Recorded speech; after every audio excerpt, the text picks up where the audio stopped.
आज पुनः एक बार अर्थ संग्रह की चर्चा करेंगे।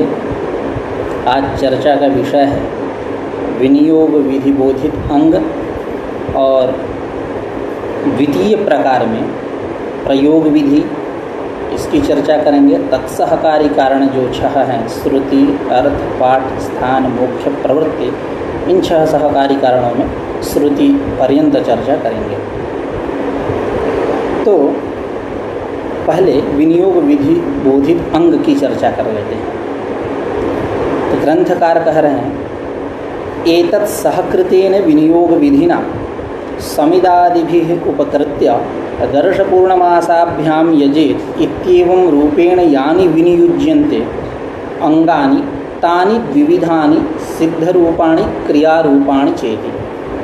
कहीं कहीं ऐसा भी अन्य ग्रंथों में पाठ है कि यानि विनियुज्यन्ते तानि अंगानि द्विविधानि।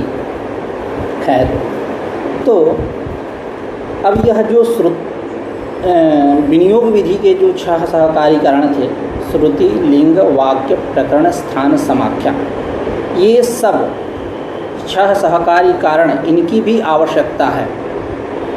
तो जैसे इस पंक्ति को इस प्रकार से समझते हैं, समिधो यजति और दर्शपूर्णमासाभ्याम यजेत्।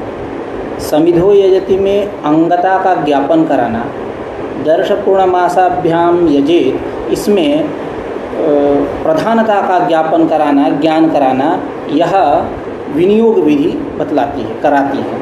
क्योंकि अंग प्रधान संबंध बोधको विधि ही विनियोग विधि है। अंग और प्रधान, इन दोनों के बीच में जो संबंध, उपकारी उपकारक भाव रूप संबंध ले लीजिए, या अंगांगी भाव रूप संबंध ले लीजिए, या निरूप्य निरूपक भाव रूप संबंध ले लीजिए, तद्बोधक जो विधि है वो विनियोग विधि है। तो विनियोग विधिना एतत् सहकृतेन विनियोग विधिना, एतत् सहकृतेन विनियोग विधिना यानी श्रुत्यादि 6 प्रमाण सहकृतेन विनियोग विधिना, उनको लेकर के, उनको साथ में लेकर के विनियोग विधिना समिदादिभिः उपकृत्य दर्शपूर्णमासाभ्याम यजेत। समिदादिभिः उपकृत्य यानी समिधो यजति इत्यनेन अंगेन उपकारं विधाय, उपकारं संपाद्य, उपकार का संपादन करके, क्योंकि ये दर्शपूर्ण मास जो हैं उससे ये उपकृत हैं। जब उनको उपकार का आकांक्षा होती है तो समिधो यजति की उपस्थिति होती है, ये उपकृत होता है। दर्शपूर्ण मासाभ्याम यजेत, तो एतत् सहकृतेन विनियोग विधिना श्रुत्यादि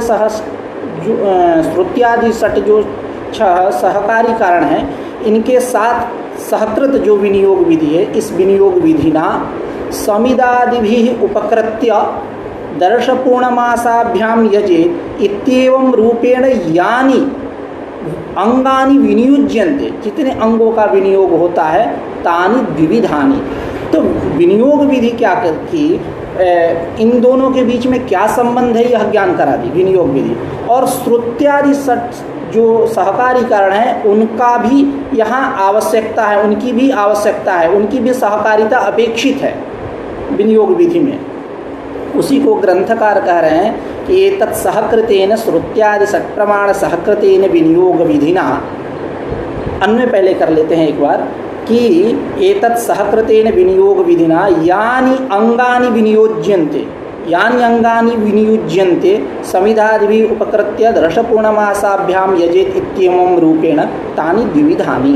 वो 2 प्रकार के हैं। इस पूरे पंक्ति का यह आशय हुआ कि श्रुत्यादि 6 प्रमाण सहकृत जो विनियोग विधि है, इस विनियोग विधि के द्वारा समिधो यजति, इससे उपकृत जो दर्शपूर्णमासाभ्याम यजेत, इस रूप से जितने अंगों का विधान होता है वो सारे अंग, तानि अंगानि द्विविधानि, वो 2 प्रकार के हैं। कौन कौन? तो सिद्ध रूपाणि क्रिया रूपाणि चेति। सिद्ध रूप और क्रिया रूप। तो सिद्ध रूप और क्रिया रूप यानी सिद्ध रूप अंग कौन है? जो कर्ता के प्रयत्न से साध्य हो, जो कर्ता के प्रयत्न से साध्य न हो, सिद्ध हो, ऑलरेडी पहले से हो, सिद्ध रूप है। और क्रिया रूप अंग वो वे हैं जो कर्ता के प्रयत्न से साध्य हो। जैसा कि पहले सिद्ध रूप अंग की चर्चा करेंगे क्रियारूप अंग के दो भेद बतलाएंगे, गुण कर्म प्रधान कर्म। अभी सन्निपत्योपकारक आराधोपकारक इसकी चर्चा ग्रंथकार स्वयं करने वाले हैं। सिद्ध रूप अंग जैसे जाति ले लीजिए, द्रव्य ले लीजिए, संख्या ले लीजिए। जैसा पशुना यजेत, पशुना यजेत यहाँ पशुत्व रूप जाति, ब्रीहिभिर यजेत, अब यहाँ ब्रीहि क्या है? द्रव्य। या संख्या का उदाहरण आरुण्या पिंगाक्षा एक हायन्या गवा सोमम कृणाति, वहाँ एक हायन्या एकत्व संख्या। या अन्य भी इसके उदाहरण हो सकते हैं, जैसे वसंते ब्राह्मणो अग्निन आदधीत, तो वहाँ ब्राह्मणत्व जाति है। और द्रव्य का ब्रीहिभिर यजेत, ब्रीहि को ले लीजिए। और आग्नेयोष्टा कपाल, आग्नेयोष्टा कपाल यहाँ अष्टत्व संख्या है। तो ये क्या है? सिद्ध रूप अंग है। सिद्ध रूप अंग है यानी कर्ता के प्रयत्न से साध्य नहीं है, कर्ता इनको ला नहीं सकता, जाति को, द्रव्य को और संख्या को, ये कर्ता के प्रयत्न से आयास साध्य नहीं है, इसलिए इनको हम बोलते हैं सिद्ध रूप। उसी को ग्रंथकार कहते हैं, कह रहे हैं कि तानि द्विविधानि यानि अंगानि विनियुज्यन्ते, तानि द्विविधानि, ये दो प्रकार के हैं, सिद्ध रूप और क्रिया रूप। सिद्ध रूपाणि जाति द्रव्य संख्यादीनि, सिद्ध रूप अंग कौन है? तो जाति, द्रव्य और संख्या।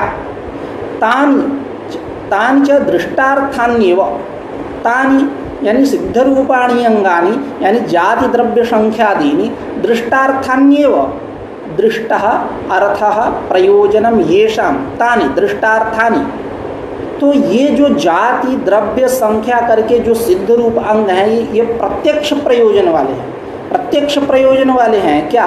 तो ये याग के उपकारक हैं, साक्षात प्रत्यक्ष ये याग के उपकारक हैं। इनके बिना याग की सिद्धि नहीं हो सकती, यही इनका प्रत्यक्ष प्रयोजन है। इसलिए ग्रंथकार कह रहे हैं कि तांच दृष्टार्थान्येव, ये जो है दृष्ट प्रयोजन वाले हैं, प्रत्यक्ष प्रयोजन वाले हैं। कौन? सिद्ध रूप अंग यानी जाति द्रव्य और संख्या।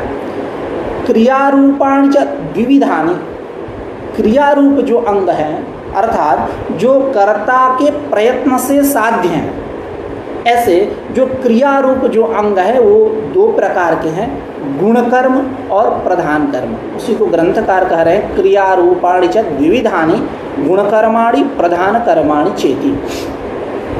एतान्येव सन्निपत्योपकारकाणि आराधुपकारकाणि चेत्युच्यन्ते। अन्वय ऐसा कर लीजिए, एतानि गुणकर्माणि सन्निपत्योपकारकाणि उच्यन्ते, एतानि आराधुपकारकाणि उच्यन्ते, एतानि प्रधान कर्माणि आराधुपकारकाणि उच्यन्ते। मतलब यह जो गुण कर्म है और प्रधान कर्म है, यह सन्निपत्योपकारक और आराधुपकारक नाम से जाने जाते हैं। सन्निपत्योपकारक क्या है? अभी ग्रंथकार स्वयं कह रहे हैं, कर्मांग द्रव्यादि उद्देश्येन विधीयमानं कर्म सन्निपत्योपकारकम। मतलब कर्म यानी याग, उसके जो अंगभूत कौन? द्रव्य। उस द्रव्य को उद्देश्य करके, अभिलक्षित करके विधीयमान जो कर्म, वह कर्म सन्निपत्योपकारक कर्म है। यथा अवघात प्रोक्षण आदि। इसके विवेचन से पूर्व हम लोग थोड़े सन्निपत्योपकारक शब्द पे विचार करते हैं। सन्निपत्य और उपकारक। सन्निपत्य उपकारक मतलब जहाँ ये जाति द्रव्य संख्या आदि, मतलब ये जाति द्रव्य संख्या आदि ये जो है ये साक्षात याग के स्वरूप, मतलब याग स्वरूप के घटक है। माध्यम से सन्निपत्य मतलब द्रव्य आदि के माध्यम से, न कि साक्षात याग के स्वरूप का घटक होना, साक्षात नहीं। इसलिए सन्निपत्योपकारक को आगे कहेंगे आश्रयी कर्म, आश्रयी कर्म है। और उपकारक का मतलब वही है कि यागजन्य जो अपूर्व उसका उसमें सहायक होना, ये सन्निपत्योपकारक पद का अर्थ हुआ। तो कर्मांग द्रव्यादि उद्देश्येन विधीयमानं कर्म सन्निपत्योपकारकम, यानी कर्म याग, जैसा कि ग्रंथ का टीकाकार अर्थ करते हैं, कर्मणः यागादेः अंगम यद्रव्यम ब्रीहि आदि तदाद्युद्देशेन, याग यानी यहाँ कर्म यानी याग लेना है, उसका जो अंगभूत द्रव्य, उदाहरण से स्पष्ट होगा, ब्रीहिभिर यजेत, ब्रीहिभिर यजेत। तो अब यहाँ कर्म कौन हुआ? याग, दर्श पूर्णमास प्रधान याग ही ले लीजिए। और उसके अंगभूत द्रव्य कौन हुआ? ब्रीहि। उसको उद्देश्य करके विधीयमान कर्म कौन हुआ? अवघात और प्रोक्षण। इसलिए हम इस अवघात और प्रोक्षण को सन्निपत्योपकारक कहेंगे। उसी को कह रहे हैं कि कर्मांग द्रव्यादि उद्देश्येन विधीयमानम कर्म सन्निपत्योपकारकम यथा अवघात प्रोक्षणादि। ये तच्च त्रिविधम, इसके 3 भेद होते हैं। कौन कौन? दृष्टार्थम, अदृष्टार्थम, दृष्टादृष्टार्थं चेति। दृष्टार्थ, अदृष्टार्थ और दृष्टादृष्टार्थ। कुछ दृष्टार्थ यानी प्रत्यक्ष प्रयोजन वाले हैं, कुछ अदृष्टार्थक हैं, कुछ क्या है दृष्टार्थक भी हैं और अदृष्टार्थक भी हैं, यानी दृष्टादृष्टार्थक। उदाहरण से स्पष्ट होगा। तत्र दृष्टार्थम अवघातादि, तत्र मतलब तेषु मध्ये, दृष्टार्थ अदृष्टार्थ दृष्टादृष्टार्थेषु मध्ये। जो दृष्टार्थ है सन्निपत्योपकारक, मतलब प्रत्यक्ष प्रयोजन वाला, वो क्या है? अवघात आदि। अवघात आदि, आदि से ले लीजिएगा पेषण, वो मतलब पिषना, वो भी। तो अवघात आदि ये क्या है? दृष्टार्थक है, प्रत्यक्ष प्रयोजन है, प्रत्यक्ष प्रयोजन वाले हैं। क्या प्रत्यक्ष प्रयोजन है? कि तुष विमोह, ब्रीहि को लेंगे जब उसका वो मतलब वैतुषीकरण करेंगे, वैतुषीकरण यानी तुष विमोह, तो मतलब छिलका हटाएंगे तो टंडुल दिखाई देगा, यही प्रत्यक्ष प्रयोजन है। टंडुल प्राप्ति, तुष विमोह करना, यही प्रत्यक्ष प्रयोजन है। तो कुछ कर्म जो है वो दृष्टार्थम, इन दृष्टार्थक होते हैं, दृष्ट प्रयोजन वाले हैं। अदृष्टार्थम और आदि ना आप पेषण इत्यादि ले लीजिएगा। अदृष्टार्थम प्रोक्षण आदि, कुछ कर्म कैसे हैं? अदृष्टार्थक है, जैसे प्रोक्षण आदि, ब्रीहीन प्रोक्षति, तो प्रोक्षण करेगा तो क्या किस लिए? बिना प्रोक्षण के भी काम हो सकता है, तो नहीं। यहाँ प्रोक्षण इसलिए है कि अदृष्ट की उत्पत्ति हो। क्यों? कि इसके पूर्व में चर्चा किए थे कि तेर विनापि तस्य उपपत्ते है न ब्रीहि स्वरूपार्थ मोह। प्रोक्षण जो है ब्रीहि स्वरूप के लिए नहीं, ब्रीहि की उत्पत्ति उसके लिए नहीं है। यह प्रोक्षण क्या है? अपूर्व साधनत्व प्रयुक्त है, अपूर्व साधन, अपूर्व उत्पन्न करेगा। क्योंकि ब्रीहीन अप्रोक्ष यागानुष्ठान अपूर्व अनुत्पत्ति है। ब्रीही का बिना प्रोक्षण किए यागानुष्ठान करेंगे तो अपूर्व की उत्पत्ति नहीं होने वाली है, इसलिए क्या है? अदृष्टार्थक है प्रोक्षणार्थ। अब दृष्टादृष्टार्थम पशु पुरोडाशादि, कुछ कर्म कैसे होते हैं? दृष्टादृष्टार्थक होते हैं। अब यहाँ यथासंख्यम अनुदेशा समानम नहीं लगाना है, यथासंख्य नहीं लगाना है। ऐसा अर्थ नहीं करना है कि दृष्टार्थ का हम पशु के साथ संबंध कर दे और अदृष्टार्थ का पुरोडास के साथ संबंध कर दे, ऐसा नहीं। अभी तो दृष्टार्थ पूरे का पशु पुरोडास के साथ संबंध है। 2 अंश की वहाँ चर्चा करेंगे, एक चर्चा द्रव्य त्यागांश और दूसरा देवतोद्देश्यांश। तो दृष्टार्थ का संबंध पूरे पशु पुरोडास, इससे लेना है।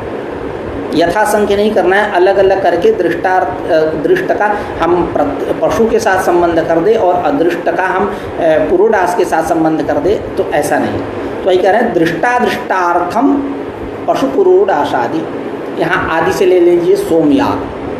अब यहाँ जो पशु पद है, यह पशु पद तत्साध्य होम इसका वाचक है। पुरोडास जो है यह भी तत्साध्य होम का वाचक है। पशु पुरोडास यानी पशु होम, पुरोडास होम, ऐसा अर्थ लेना है। यह क्या है? दृष्टार्थक भी हैं और अदृष्टार्थक भी हैं। अब दृष्टार्थक भी हैं कौन? दोनों, पशु पुरोडास आदि यह दृष्टार्थक भी हैं और अदृष्टार्थक भी हैं। कैसे? तो 2 अंश है, एक द्रव्य त्यागांश है और दूसरा क्या है? देवतोद्देश्यांश है, कि जब किसी देवता को उद्देश्य करके हम द्रव्य इत्यादि हवि इत्यादि को उनको अर्पण करते हैं, तब द्रव्य त्यागांश तो अदृष्ट की उत्पत्ति होती है। तो द्रव्य त्यागांश से न अदृष्टम ऐसा पशु पुरोडास आदि, ये अदृष्ट प्रयोजन वाले हैं, प्रत्यक्ष प्रयोजन नहीं, परोक्ष प्रयोजन वाले हैं। अक्षण अपरम परोक्षम। जब हम देवतोद्देश्यांशेन, देवतोद्देश्यांशेन यानी किसी देवता को उद्देश्य करके हम जो मंत्र पढ़ेंगे, देवता का स्मरण करेंगे, तो वो क्या प्रत्यक्ष प्रयोजन, दृष्टम करोति संपादयति। तो वही कह रहे हैं कि तद्धि पद के द्वारा वही दृष्टार्थम जो पशु पुरोडासादि कहे थे उसी को स्पष्ट कर रहे हैं ग्रंथकार। तद्धि द्रव्य त्यागांशेन नैव अदृष्टम देवतोद्देश्यांशेन च देवता स्मरणम दृष्टम करोति। द्रव्य त्यागांश को लेकर के हम अदृष्टम करोति और देवतोद्देश्यांशेन देवता स्मरणम, देवता का स्मरण करना मंत्र इत्यादि के द्वारा बोल करके देवता का स्मरण करना, यही क्या है दृष्ट प्रयोजन है। तो ये उभय विध है। पशु पुरोडास आदि कैसे हैं, पशु होम पुरोडास होम ये कैसे दृष्टार्थक भी है और अदृष्टार्थक भी है। हम जब द्रव्य त्यागांश से इनकी चर्चा करेंगे तब ये अदृष्टार्थक होंगे, और जब हम देवतोद्देश्यांश से देवता स्मरण करेंगे तब यह दृष्टार्थक होंगे। इदमेव च आश्रयी कर्म इत्युच्यते, इसी को कहते हैं आश्रयी कर्म। जबकि यह पंक्ति आगे कहेंगे, लेकिन कुछ किताबें ऐसी हैं जहाँ आश्रयी कर्म, इदमेव च आश्रयी कर्म, यही उसका पाठ हो गया है। तो यह जो सन्निपत्योपकारक अंग है, यह इसको बोलते हैं आश्रयी कर्म, क्योंकि यह आश्रय ले रहा है, साक्षात याग का उपकारक नहीं हो रहा है। साक्षात याग का यागजन्य जो अपूर्व, उसमें इसका संबंध नहीं है, विनियोग नहीं है। कैसे विनियोग है, जाति द्रव्य संख्या द्वारा, इसलिए इसको हम बोलेंगे आश्रयी कर्म। आश्रय, लग्गी से पानी पीना, आश्रय ले रहा है, जाति द्रव्य और संख्या तद द्वारा वो यागजन्य जो अपूर्व, उसमें यह इसका विनियोग है।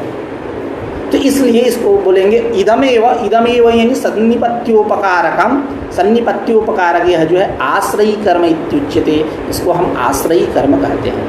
अब आराधुपकारक कर्म, ये गुण कर्म कहे थे, क्रिया रूपाणि विविधानि गुणकर्माणि प्रधान कर्माणि, ऐसा। तो प्रधान कर्म यानी आराधुपकारक, आराधुपकारक की चर्चा करेंगे, उसके पहले शब्द की चर्चा कर लें। जैसा कि सन्निपत्योपकारक के विषय में हम लोगों ने चर्चा किया कि द्रव्यादि के माध्यम से न कि साक्षात याग के स्वरूप का घटक होना, और उपकारक यानी मतलब यागजन्य जो अपूर्व है उसका सहायक होना।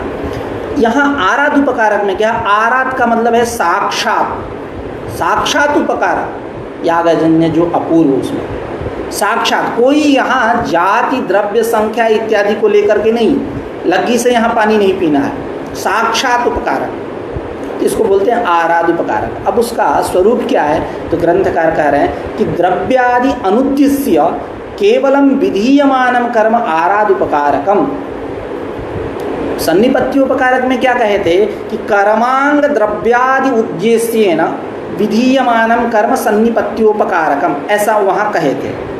लेकिन ऐसा नहीं है, यहाँ क्या है, द्रव्यादि अनुद्देश्य, बिना उद्देश्य किए, उद्देश्य ही नहीं करना है, द्रव्य इत्यादि की बात ही नहीं करनी है। द्रव्यादि अनुद्देश्य केवलम विधीयमानम कर्म आराधुपकारकम, यानी द्रव्यादि का आदि से जाति संख्या इत्यादि ले लीजिए, द्रव्यादि अनुद्देश्य, द्रव्यादि का उद्देश्य ना करके केवल विधीयमान जो कर्म है उस कर्म को हम बोलेंगे आराधुपकारक। जैसे प्रयाज आदि, किसी द्रव्यादि की यहाँ उद्देश्यता नहीं रहती है। आराधुपकारकम च परमा पूर्वोत्पत्तौ उपयुज्यते। आराधुपकारक यह जो अंग है, यह आराधुपकारक जो है परमा पूर्वोत्पत्तौ, परम जो अपूर्व, फलापूर्व, चरम अपूर्व, परम अपूर्व माने चरमापूर्व भी बोल सकते हैं, फलापूर्व, जो परम फल, परम अपूर्व, उसकी उत्पत्ति में इसका उपयोग है। आराधुपकारकम च परमा पूर्वोत्पत्तौ उपयुज्यते, इसका उपयोग है। सन्निपत्योपकारकंतु, अब आपको यहाँ मिलेगा आश्रयी, आश्रयी कर्म इत्युच्यते अन्यत्र किताबों में। तो सन्निपत्योपकारक ही आश्रयी कर्म है, जैसा कि अभी चर्चा हुई। सन्निपत्योपकारकंतु द्रव्य देवता संस्कार द्वारा याग स्वरूपे भी उपयुज्यते, उपयुज्यते सन्निपत्योपकारक। अब यहाँ अपि पद है, याग स्वरूपे भी उपयुज्यते, इसी से निकल रहा है कि सन्निपत्योपकारक जो है आश्रयी कर्म है।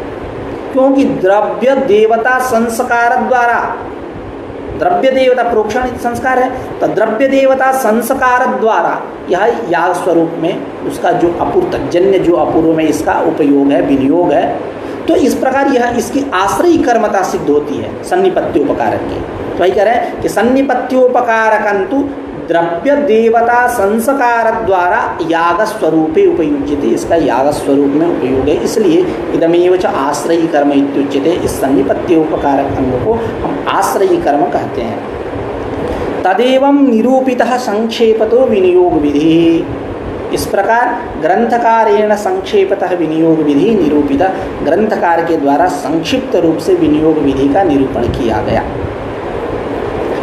अब पुनः हम लोग चर्चा करेंगे प्रयोग विधि पे।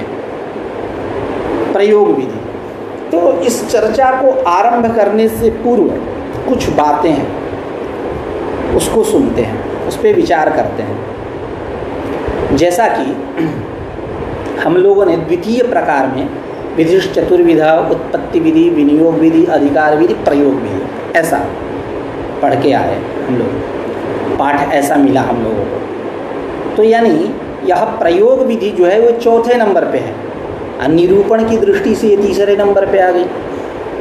अभी हम लोग उत्पत्ति विधि, विनियोग विधि, उसके 6 सहकारी कारण पर्यंत चर्चा की है। प्रयोग विधि जो चौथे नंबर पे है, इसको आप ला दिए तीसरे नंबर पे। यदि आपको प्रयोग विधि की व्याख्या तीसरे नंबर पे ही करनी थी तो रख देते वहीं तीसरे नंबर पे, कोई विप्रतिपत्ति नहीं होती। चौथे नंबर पे रख करके या तीसरे नंबर पे इसकी व्याख्या कर रहे हैं तो कुछ तो बात है।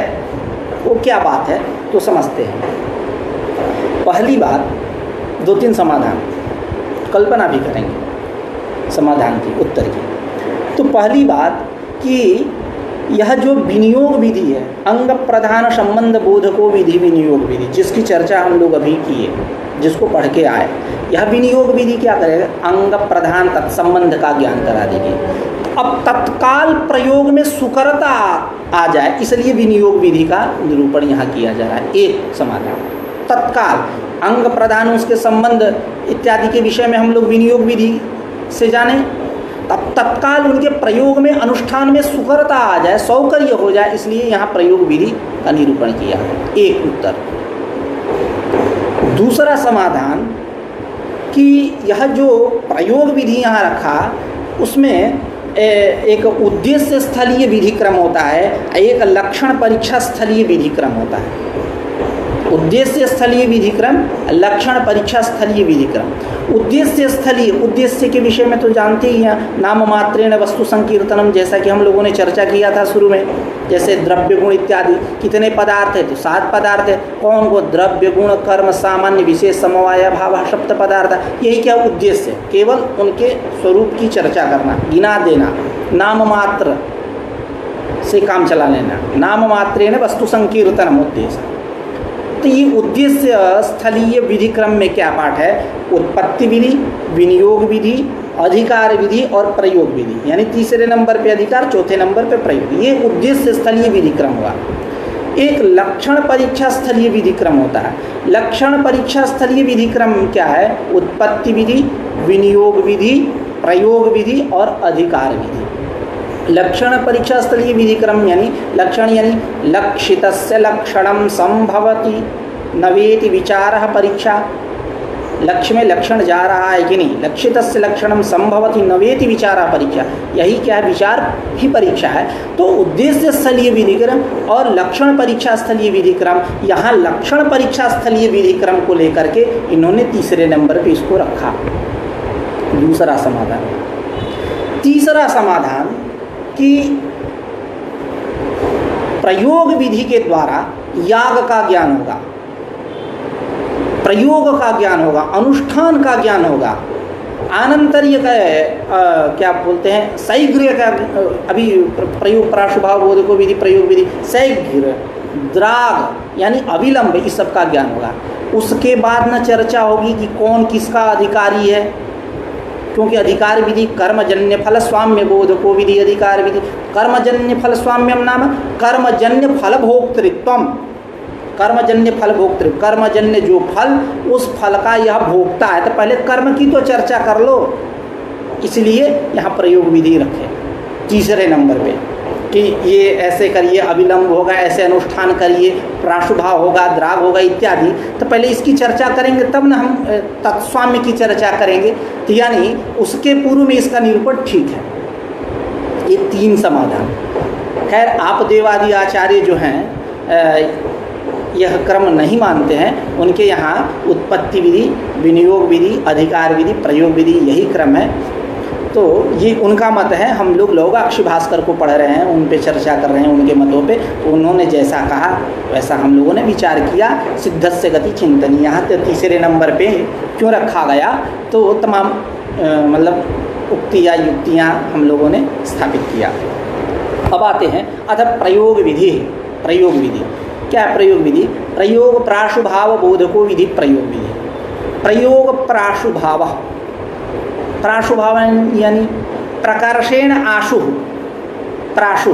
अब आशु, आशु यानी जैसा कि इसको समझ, जैसे संस्कृत वाङ्मय में आशु कवि होते हैं। आशु कवि बहुत सारे लोग हैं, जैसे हमारे बीएचयू में विंध्येश्वरी प्रसाद मिश्र जो इस समय विभागाध्यक्ष संकाय प्रमुख हैं, आशु कवि उनको कहा जाता है। अनुदेव भट्टाचार्य ये आशु कवि हैं।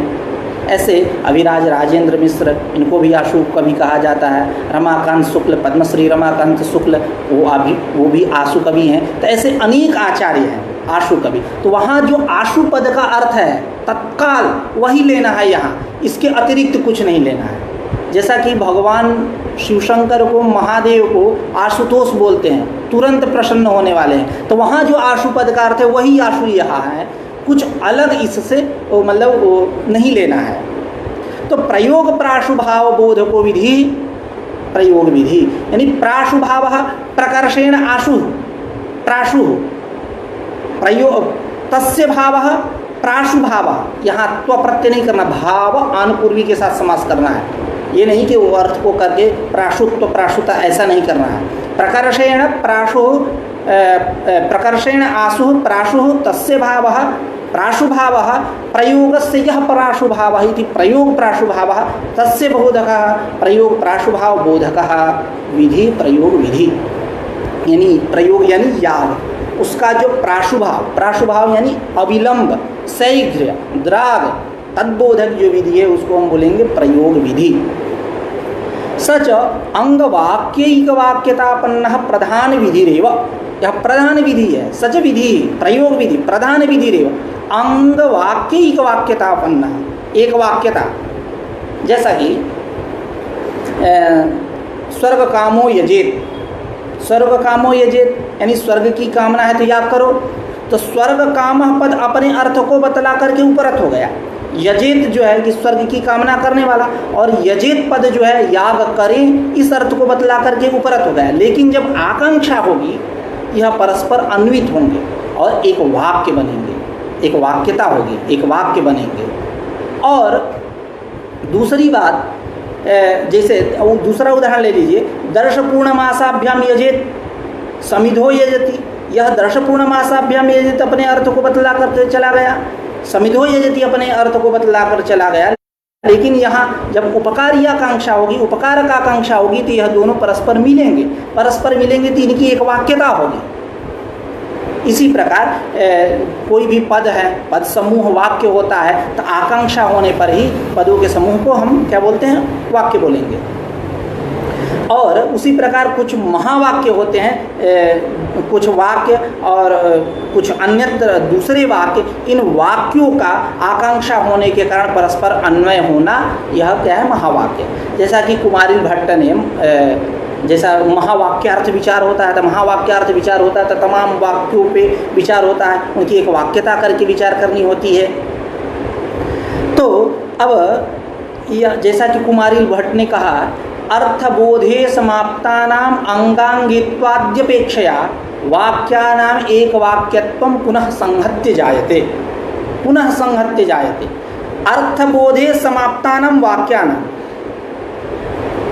यानी उपरतानाम वाक्यानाम, अर्थबोध करा करके समाप्त उपरत जो वाक्य हैं इनकी जब अंगांगित्वाद्यपेक्षया अंगांगी की अपेक्षा होगी तो यह पुनः संहत्य एक वाक्यत्वम जायते, पुनः यह मिलकर के एक वाक्यता को उत्पन्न करते हैं। तो इस प्रकार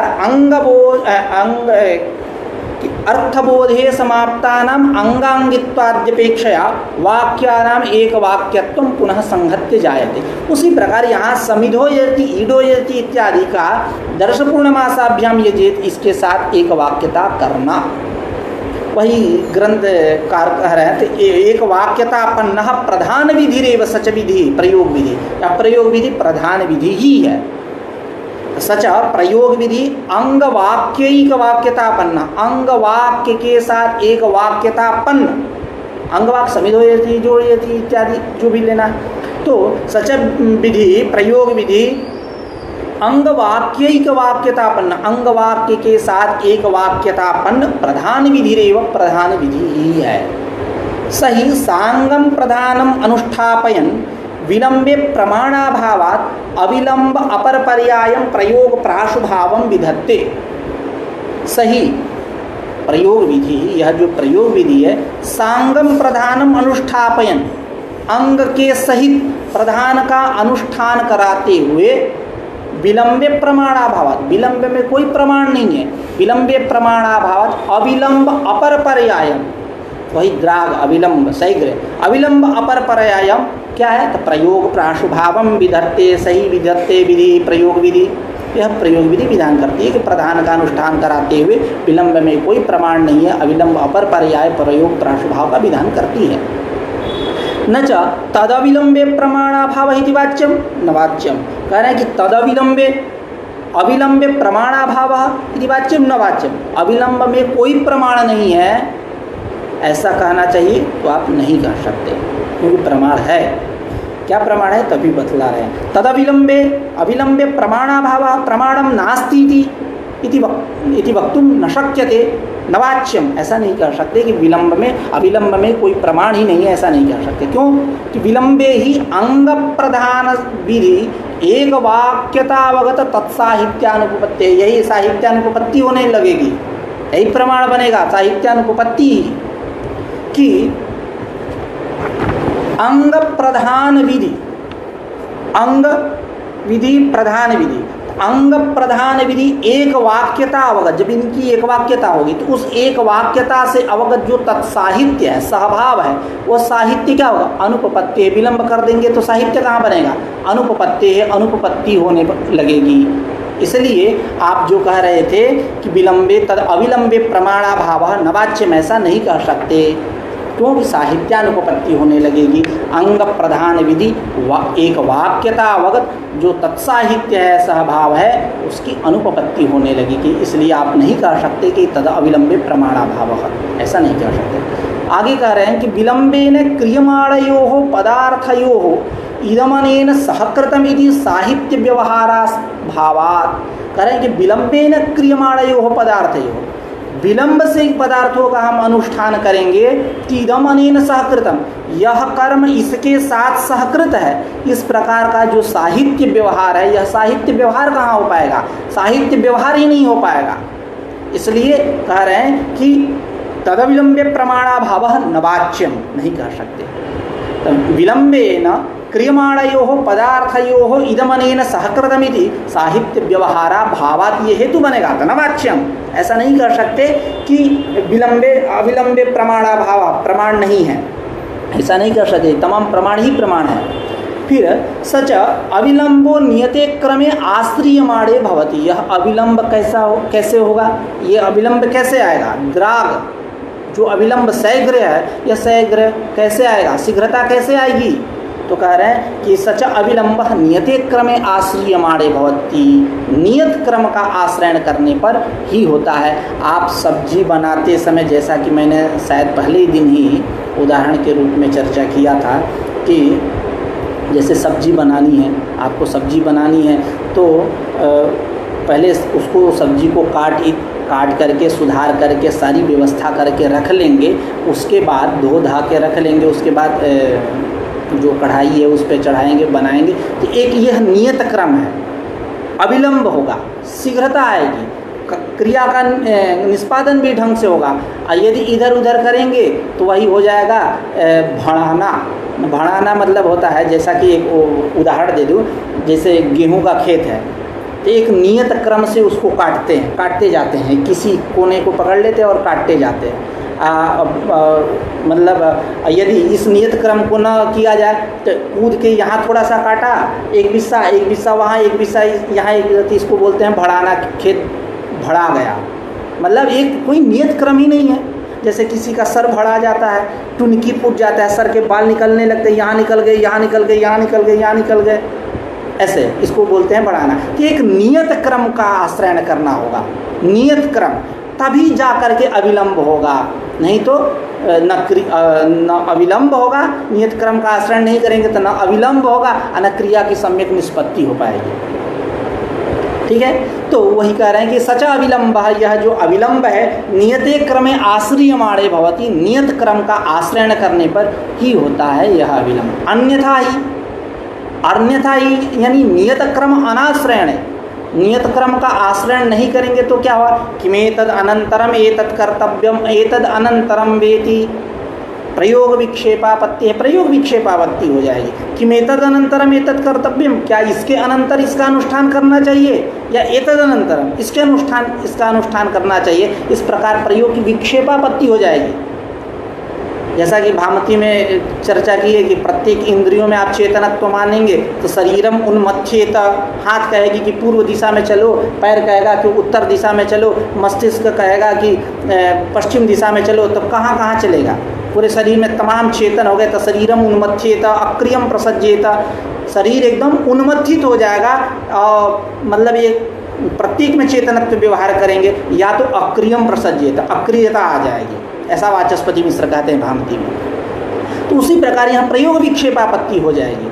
अन्यथा ही मतलब नियत क्रम अनाश्रयण है, नियत क्रम का आश्रय नहीं करेंगे, निश्चित क्रम का आश्रय नहीं करेंगे तो क्या होगा, किमे तदनंतरम एतत् कर्तव्यम, क्या इसके अंतर इसका अनुष्ठान करना चाहिए, एतद अनंतरम वा, इसके अनंतर इसका अनुष्ठान करना चाहिए, इस प्रकार प्रयोग विक्षेपापत्ति होने लगेगी। इसलिए नियत क्रम का आश्रय करिए तभी अविलंब होगा, शीघ्रता आएगी। आगे कह रहे हैं अतः प्रयोग विधिरेव स्वविधेय प्रयोग प्राशुभाव सिद्ध्यर्थम नियतम क्रममपि पदार्थ विशेषणतया विधत्ते। कह रहे हैं अतः प्रयोग विधिरेव, यह प्रयोग विधि स्वविधेय प्रयोग प्राशुभाव सिद्ध्यर्थम, इसका विधेय क्या है, प्रयोग प्राशुभाव, वही अविलंब।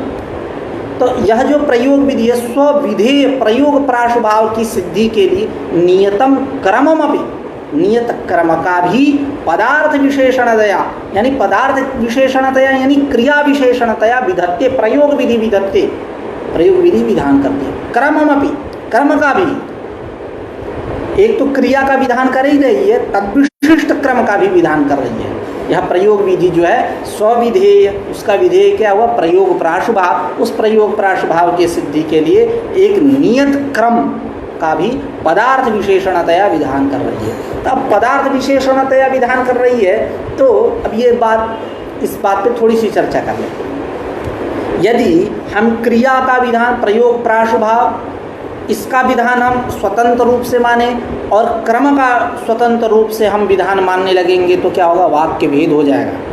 एक ही विधि से दो का विधान करोगे तो वाक्य भेद ही होगा, तो वाक्य भेद हो जाएगा, तो वाक्य भेद ये क्या है, दोष है। इसलिए यहाँ कहा जा रहा है, ये बात कही जा रही है कि नियतम क्रममपि पदार्थ विशेषणतया, वो क्रम जो है क्रिया का विशेषण होगा, तो अर्थात तद विशिष्ट क्रम विशिष्ट क्रिया का विधान हो रहा है। तो उसी बात को ग्रंथकार कह रहे हैं लोकाक्षी भास्कर, प्रयोग विधि रेव, यह जो प्रयोग विधि है स्वविधेय प्रयोग प्राशुभाव सिद्ध्यर्थम, अपने विधेय प्रयोग प्राशुभाव की सिद्धि के लिए नियतम क्रमम भी पदार्थ विशेषणतया, नियत क्रम जो है इसका पदार्थ विशेषणतया, पदार्थ क्रिया विशेषणतया विधान करती है। अतएव अंगानम क्रमबोधको विधि प्रयोग विधित्यपि लक्षणम, यह भी लक्षण आप कह सकते हैं कि अंगानम क्रमबोधको विधि प्रयोग विधि, अंगों का जो अंगों के क्रम बोधक जो विधि है उस विधि का मतलब इसका अनुष्ठान करिए, उसके बाद इसका, उसके बाद इसका, उसके बाद इसका, यही क्या है, क्रम है। अंगानम क्रमबोधको विधि प्रयोग विधि, इसलिए अंगों का जो क्रमबोधक विधि वह प्रयोग विधि है। इत्यपि लक्षणम, यह भी लक्षण कर सकते हैं, यह भी इसका लक्षण हो सकता है। जैसा कि अध्यास के दो लक्षण भाष्य में बतलाए गए, शारीरक भाष्य भगवत पाद शंकराचार्य के द्वारा जो विरचित है। एक स्मृति रूपा परत्र पूर्व दृष्टा व भाषा, और उसके बाद तस्मिन तद्बुद्धि, तो जो पहला स्मृति रूपा परत्र पूर्व दृष्टा व भाषा वह विशेष लक्षण है, दूसरा क्या सामान्य लक्षण है। उसी प्रकार यह सामान्य लक्षण भी आप कर सकते हो। जैसा कि अभी हम लोग श्रुति के ऊपर चर्चा करेंगे, तो एक जो विनियोग विधि वाली श्रुति है निरपेक्षोरवह श्रुति, तो निरपेक्षोरवह श्रुति यह भी लक्षण हुआ उसका, और यहाँ भी क्रमो नाम वितति विशेषः ऐसा करके कहेंगे, और वा पर्य रूपो वा श्रुति क्रम की चर्चा करेंगे। तो अब यह भी लक्षण हुआ, ये विशेष लक्षण है, वो सामान्य लक्षण है, ऐसा कर लीजिए। तो अतएव अंगानम क्रमबोधको विधि विनियोग विधि, अंगों का क्रमबोधक जो विधि है वो विनियोग विधि है। इत्यपि लक्षण में भी आप लक्षण कर सकते हैं। अब चर्चा करते हैं श्रुति क्रम निरूपण पे, श्रुति क्रम पे चर्चा करते हैं। तो तत्र प्रयोग विधौ, विषयीभूते प्रयोग विधौ क्रमो नाम, क्रम क्या है, अभी बोल के आए, क्रम की चर्चा की, तब स्वाभाविक सी बात होगी क्रम क्या है। तो कह रहे हैं तत्र, तो क्रमो नाम, क्रम क्या है, तो वितति विशेष। वितति विशेष मतलब पौर्वापर्य रूप और वितति विशेष। तो वितति विशेष क्या है कि प्रथमम एकम अंगम अनंतरम एकम, प्रथमम एकम अंगम अनंतरम अन्यत, अनंतरम अन्यत, अनंतरम अन्यत, इस प्रकार चरम अंग पर्यंत, इस प्रकार चरम अंग पर्यंत जो आनुपूर्वी है उस आनुपूर्वी को ही बोलते हैं वितति। एकदम वहाँ तक कि प्रथमम एकम अंगम, तदनंतरम अनंतरम अन्यत, अनंतरम अन्यत, अनंतरम अन्यत, इस प्रकार चरम अंग पर्यंत जो आनुपूर्वी एक तैयार हुआ उस आनुपूर्वी का ही नाम है वितति। और पौर्वापर्य यानी पूर्वपरयोः भावः पौर्वापर्यम अर्थात आनंतर्यम, इसके बाद, ऐसा जो अर्थ शब्द का अर्थ है मंगलानंतरारंभ संप्रश्नकार्त्सनीयेषु अथवा वो आनंतर्य। जैसे धर्म जिज्ञासा ब्रह्म जिज्ञासा करते हैं तो वहाँ क्या है, अथ शब्द आनंतर्य का वाचक है, तो आनंतर्य वही आनंतर्य। तो पौर्वापर्य मतलब पूर्वापरयोः अपर शब्द है पौर्वापर्य में, पूर्वापरयोः भावः पौर्वापर्यम यानी आनंतर्यम इत्यत्र तात्पर्य, उसमें तात्पर्य है, उसी को कह रहे हैं क्रमो नाम। क्रम क्या है, वितति विशेष यानी पौर्वापर्य। तत्र षट् प्रमाणानि स्तुत्यर्थ पाठ स्थान मुख्य प्रवृत्ताख्यानि। अब कह रहे हैं कि तत्र प्रयोग विधौ, इस प्रयोग विधि में जिस प्रकार विनियोग विधि के 6 सहकारी कारण थे, श्रुति लिंग वाक्य प्रकरण स्थान समाख्या, ठीक उसी प्रकार यह प्रयोग विधि के भी 6 सहकारी कारण हैं। कौन कौन, श्रुति, अर्थ, पाठ, स्थान, मुख्य और प्रवृत्ति, ये 6 सहकारी कारण हैं। तत्र तेषु सहकारी कारणेषु क्रमपर वचनम श्रुति, क्रमपर वचनम श्रुति यानी क्रम, जैसे अभी उदाहरण देंगे वेदम कृत्वा वेदिम करोति, तो यह श्रुति का लक्षण हुआ। क्रम पर वचन यही इसका विशेष लक्षण है। सामान्य लक्षण वो है निरपेक्षोरवह श्रुति, जैसा कि हमने चर्चा किया था अभी, स्मृति रूपः परत्र पूर्व दृष्टा व भाषा, यह विशेष लक्षण हुआ अध्यास का। अतस्मिन् तद्बुद्धि, यह सामान्य लक्षण हुआ। ठीक उसी प्रकार क्रम पर वचनम श्रुति, यह जो हुआ विशेष लक्षण, और निरपेक्षोरवह श्रुति यह सामान्य लक्षण। क्रम पर वचनम श्रुति, क्रम पर वचनम श्रुति जो कि इसके बाद इसका अनुष्ठान हो। वेदम कृत्वा वेदिम करोति, वेद मतलब दर्भमुष्टि, उसका निर्माण करके वेदिका का निर्माण करो, तो वेदिका का निर्माण करो, यही क्या है, क्रम पर है। ये क्रम पर मतलब इसके बाद इसका अनुष्ठान करना, यही क्या है, क्रम पर वचन है। वो उसी को कहें कि तत्र तेषु षट्सु सहकारी कारणेषु क्रम पर वचनम श्रुति ही तच्च विविधम, यह श्रुति जो है केवल क्रम परक है और तद्विशिष्ट पदार्थ परम, दो इसके भेद। केवल क्रम परक श्रुति होती है और तद्विशिष्ट पदार्थ परम यानी क्रम विशिष्ट पदार्थ परम, ऐसा अर्थ लेते हैं। तो तेन क्रमेण विशिष्ट पदार्थ तत्परमिति तद्विशिष्ट पदार्थ परम। तब इसको समझते हैं। तत्र वेदम कृत्वा वेदिम करोति केवल क्रम परम। वेदम कृत्वा, वेद मतलब दर्भमुष्टि, उस दर्भमुष्टि का निर्माण करके वेदिम करोति वेदिका का निर्माण करता है। तो वेदिका का निर्माण करता है, तो यहाँ केवल क्या क्रम की चर्चा हो रही है, केवल क्रम की चर्चा हो रही है, मतलब इसके बाद इसका। तो वेद यानी दर्भमुष्टि, वेदी, वेदी यानी क्या होता है, तो इसको समझते हैं इस प्रकार कि किसी भी याग में तीन प्रकार की अग्नियों का उल्लेख मिलता है। एक दाक्षिणाग्नि, एक गार्हपत्याग्नि, एक आहवनीयाग्नि। तो दाक्षिणाग्नि, इन तीनों अग्नियों के लिए तीन कुंड बनाए जाते हैं। दाक्षिणाग्नि जो है उसके लिए दक्षिण दिशा की तरफ कुंड बनता है, और जो बची दो अग्नि गार्हपत्य और आहवनीय अग्नि, यह गार्हपत्य और आहवनीय अग्नि के लिए आहवनीय अग्नि के बीच में जो 4 अंगुल का खाता रहता है, 4 अंगुल की का मतलब 4 अंगुल का जो गड्ढा होता है जिसमें हवि का स्थापन होता है, उसी को बोलते हैं वेदी। तो वेदम कृत्वा वेदिम करोति, वेद का निर्माण करके, वेद यानी दर्भमुष्टि, दर्भमुष्टि का निर्माण करके वही कुश मुष्टि का निर्माण करके वेदिम करोति वेदिका का निर्माण करता है। ये केवल क्रम परम, केवल क्रम की चर्चा हो रही है, ये तद्विशिष्ट पदार्थ परक नहीं है, केवल क्रम की। समान कर्तृकयो पूर्व काले, सूत्र से कत्ता प्रत्यय, वो कत्ता प्रत्यय ही बतलाता है कि पूर्वकालिक क्रिया क्रम को बतला रहे हैं। कत्ता प्रत्यय रूप श्रुति, भुक्त्वा गच्छति, खा करके जा रहा है, समान कर्तृकता है, जो खा रहा है वही जा रहा है। तो वो कत्ता प्रत्यय रूप श्रुति के द्वारा केवल क्रम का विधान हो रहा है, वेदी का विधान नहीं, वेदीकरण का विधान नहीं हो रहा है। उसी को कह रहे हैं आगे, वेदीकरणादि वचनांतर प्राप्तत्वात्।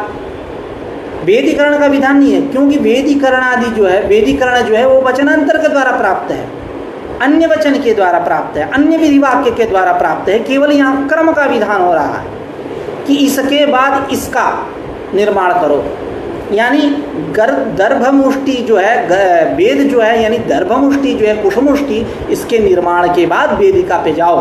ये केवल क्रम की चर्चा कर रहा है, क्योंकि वेदीकरण आदि जो है वचनांतर के द्वारा प्राप्त है। जैसा कि कहते हैं कि दर्श पूर्णमासयोः हविः अधिवसानोत्तरम वेदीकरण विधिवाक्येनैव वेदीकरणस्य प्राप्तत्वात् तदनुवादेन कत्वा प्रत्ययोक्त क्रममात्र विधीयते इति भावः। जैसे दर्श पूर्णमास याग के प्रकरण में हवि अधिवासनोत्तरम, हवि जो है, हवि विषय जो किसी द्रव्य को, जो द्रव्य है जो देवता को दिया जाता है, तो उस दर्श पूर्णमास याग में हवि अधिवासनोत्तरम, हवि का अधिवासन के बाद वेदीकरणादि विधि वाक्य नहीं, वेदीकरण जो विधि वाक्य है वो विधि वाक्य बतलाएंगे कि वेदिका का निर्माण करो। वेदीकरण विधि वाक्य नहीं, वो वेदीकरण से प्राप्तत्व, वेदीकरण की प्राप्ति है। अब यहाँ तदनुवादेन, वह वेदीकरण का अनुवाद करके केवल कर्ता प्रत्ययोक्त क्रम मात्र का विधान किया जा रहा है, केवल कर्ता प्रत्यय के द्वारा क्रम मात्र का। क्यों? इसके बाद कर्ता प्रत्यय पूर्व काले, समान कर्तृकयो पूर्व काले, पूर्व काल है, यानी इसको बनाने के बाद इसका भोक्त्वा गच्छति, खा करके जा रहा है। तो कर्ता प्रत्यय के द्वारा यहाँ केवल कर्ता प्रत्यय रूप श्रुति के द्वारा क्रममात्र का विधान हो रहा है। उसी को ग्रंथकार कह रहे हैं कि वेदीकरणादेः वचनांतर प्राप्तत्वात् तत्र वेदम तत्र मतलब तयोः मध्ये केवल क्रम परम तद्विशिष्ट पदार्थ परम अनयोः द्वयोः मध्ये केवल क्रम परम का उदाहरण दे रहे हैं कि वेदम कृत्वा वेदिम करोति इति केवल क्रम परम वेदीकरणादेः वचनांतर प्राप्तत्वात्। अब तद्विशिष्ट पदार्थ परम का उदाहरण दे रहे हैं कि वषट्कर्तुः प्रथम भक्ष इति तो क्रम विशिष्ट पदार्थ परम, ये क्रम विशिष्ट पदार्थ परम। अब इसको समझते हैं। वषट्कर्ता प्रथम भक्षण करे, तो वषट्कर्ता प्रथम भक्षण करे, यहाँ क्रम विशिष्ट पदार्थ का विधान हो रहा है। ये नहीं कि केवल क्रम का, ये नहीं कि भक्षण क्रिया का केवल विधान हो रहा है, ऐसा नहीं है। तद विशिष्ट का विधान हो रहा है, यानी क्रम विशिष्ट भक्षण का। यदि ऐसा करने लगे, अलग अलग से विधान करने लगे, तो एक प्रशरता भंग भई ना, एक प्रशरता हो जाएगी। एक प्रशरता यानी वाक्य भेद हो जाएगा। आप एक ही विधि वाक्य से दो का विधान कैसे करोगे? भक्षण का भी विधान कर लो, भक्षण रूप क्रिया का, और क्रम का भी विधान कर लो, तो अजीब बात है, वाक्य भेद हो जाएगी। तो ये वाक्य भेद भय हो जाएगा। तो वाक्य भेद भय यानी वाक्य भेद भय एक दोष है। इसीलिए एक प्रशर, अभी ग्रंथकार कह रहे हैं, एक प्रशरता भंग भयेन भक्षानुवादेन क्रममात्रस्य विधातुम अशक्यत्वात्, केवल क्रम मात्र का आप विधान नहीं कर सकते। अब एक प्रशरता भंग भयेन, इसका थोड़ा सा अर्थ कर देते हैं। एकस्मिन् अर्थे प्रशरः वृत्तिर्यस्य तत्पदम एक प्रशरम तस्य भावम एक प्रशरता, या यूँ कह ले एकः प्रशरः ययोः तयोः भावः इति एक प्रशरता, और तस्याः भयेन इति एक प्रशरता भंग भयेन, अर्थात वाक्य भेद भयेन। वाक्य भेद होने लगेगा। जब क्रिया का भी विधान कर दो, क्रम का विधान कर दो एक ही विधि से, तो वाक्य भेद होने लगेगा, जो कि दोष है। इसलिए कह रहे हैं कि वषट कर्तुः प्रथम भक्ष इति क्रम विशिष्ट पदार्थ परम, या क्रम विशिष्ट पदार्थ परक वाक्य है, अर्थात यहाँ क्रम का भी बोध हो रहा है और क्रिया का भी बोध हो रहा है। एक प्रशरता भंग भयेन, एक प्रशरता भंग भयेन, एक प्रशरता भंग यानी वाक्य भेद न हो जाए, इसलिए भक्षानुवादेन, भक्ष का अनुवाद करके क्रम मात्र से विधातुम अशक्यत्वात्, केवल क्रम मात्र का विधान नहीं कर सकते, तद विशिष्ट का विधान हो रहा है, अर्थात क्रम विशिष्ट क्रिया का यहाँ विधान हो रहा है। अब आगे कह रहे हैं कि सेयम श्रुति ही इतर प्रमाणापेक्षा बलवती, यह जो श्रुति है अन्य प्रमाणों के अपेक्षा बलवान है, बलवती है। इसको समझते हैं कैसे कि तेषाम वचन कल्पन द्वारा क्रम प्रमाणत्वात्, तेषाम मतलब इतर प्रमाणानाम वचन कल्पन द्वारा प्रमाणत्वात्, उनमें प्रमाणिकता, क्रम में प्रमाणिकता कब आएगी? जब हम वचन कल्पना करते हैं। यहाँ श्रुति में कोई वचन कल्पना करने की आवश्यकता नहीं पड़ती है, इसलिए यह बलवान है। जैसा उदाहरण से स्पष्ट हो जाएगा कि ऐन्द्रवायवम गृह्णाति, मैत्रावरुणम गृह्णाति, आश्विनम गृह्णाति। तो इस प्रकार आश्विन जो है वो तृतीय स्थान पे गृहीत है। तो उसके लिए हम एक वाक्य बना करके, क्या अश्विनस् तृतीयो गृह्यते, अश्विन का तीसरे स्थान पर ग्रहण। यह तृतीय, ये जो क्रमबोधक शब्द है, इसकी हम कल्पना की है, क्योंकि तीसरे स्थान पर उसका पाठ है। तो अश्विन तृतीय गृह्यते, और एक है जो ऑलरेडी पहले से क्रमवाचक शब्द वहाँ जुड़ा हुआ है, अश्विन दशमो गृह्यते, अश्विन का 10वें स्थान पर ग्रहण करना चाहिए। तो एक जगह हमें कल्पना करनी पड़ रही है, एक जगह क्रमबोधक वाक्य है। तो जहाँ क्रमबोधक वाक्य है वहाँ कल्पना तो करनी नहीं पड़ रही है, इसलिए श्रुति जो है वो पाठादि की अपेक्षा, इतर आदि की अपेक्षा, इतर प्रमाण आदि की अपेक्षा बलवान हुई। उसी बात को कह रहे हैं कि सेयम श्रुति ही इतर प्रमाणापेक्षा बलवती, यह जो श्रुति है इतर प्रमाण आदि की अपेक्षा, अर्थ पाठ इत्यादि की अपेक्षा बलवान होती है। क्यों? कि तेषां वचन कल्पना द्वारा क्रम प्रमाण्यत्वात्, तेषां प्रमाणत्वात्, तेषां मतलब श्रुत्यादीनां, तेषां मतलब अर्थादीना, इतर प्रमाणानां, इतर जो प्रमाण हैं इनमें वचन कल्पना द्वारा वचन की कल्पना करते हैं। और वेदम कृत्वा वेदिम करोति, यहाँ कोई क्रमबोधक वाक्य की कल्पना, शब्द की कल्पना, प्रत्यय की कल्पना नहीं करनी पड़ती है। वहाँ कर्ता प्रत्यय ऑलरेडी पहले से है, वो जो क्रम को बधा रहा है, किसके बाद इसको करो। तो तेषां इतर प्रमाणानां वचन कल्पना द्वारा, वचन की कल्पना द्वारा क्रम प्रमाणत्वात्, क्रम में प्रमाणिकता आती है। श्रुति में ऐसा वचन कल्पना नहीं करनी पड़ती, इसलिए यह श्रुति कैसी है? बलवान है। संयम श्रुति इतर प्रमाणापेक्षया बलवती। अतएव इसीलिए अश्विन ग्रहस्य पाठक्रमात् तृतीय स्थाने ग्रहण प्रसक्ता। पाठक्रमात् ऐन्द्रवायवम गृह्णाति, मैत्रावरुणम गृह्णाति, आश्विनम गृह्णाति, यह पाठ्यक्रम से तीसरे स्थान पर पठित है। अतएव बलवत्वादेव श्रुतेः बलवत्वादेव इतर प्रमाणापेक्षया अश्विन ग्रहस्य पाठक्रमात् तृतीय स्थाने ग्रहण प्रसक्तौ ग्रहण प्रसक्ति होने पर अश्विनो दशमो गृह्यते, अश्विन का 10वें स्थान पर ग्रहण करना चाहिए। इति वचनात्, इस वचन से दशम स्थाने ग्रहणम इत्युक्तम, 10वें स्थान पे अश्विन का ग्रहण होता है। यहाँ क्रमबोधक किसी वाक्य की कल्पना, किसी पद की कल्पना नहीं करनी पड़ रही है। श्रुति में ऑलरेडी क्रमबोधक शब्द हैं, क्रमबोधक प्रत्यय हैं। यहाँ अश्विनो दशमः गृह्यते, यहाँ क्रमबोधक दशम है। वेदम कृत्वा वेदिम करोति, वहाँ क्रमबोधक कत्वा है। और इतर आदि में वचन बोधक मतलब उसकी कल्पना करनी पड़ रही है, क्रमबोधक शब्दों की कल्पना करनी पड़ रही है, प्रत्ययों की कल्पना करनी पड़ रही है, इसलिए वो क्या दुर्बल है और श्रुति प्रबल है। उसी को सेयम श्रुति इतर प्रमाणापेक्षया बलवती तेषां वचन कल्पना द्वारा क्रम प्रमाणत्वात् अतएव अश्विन ग्रहस्य पाठक्रमात् तृतीय स्थाने ग्रहण प्रसक्तौ अश्विनो दशमो गृह्यते इति वचनात् दशम स्थाने ग्रहणम् इत्युक्तम्। आज की चर्चा यहीं तक रखते हैं। कल पुनः अर्थक्रम पे चर्चा करेंगे। यत्र प्रयोजन वशेन क्रम निर्णय सोर्थक्रम, इस पे चर्चा करेंगे। थोड़े सा व्याकरण को लेकर के चर्चा करेंगे।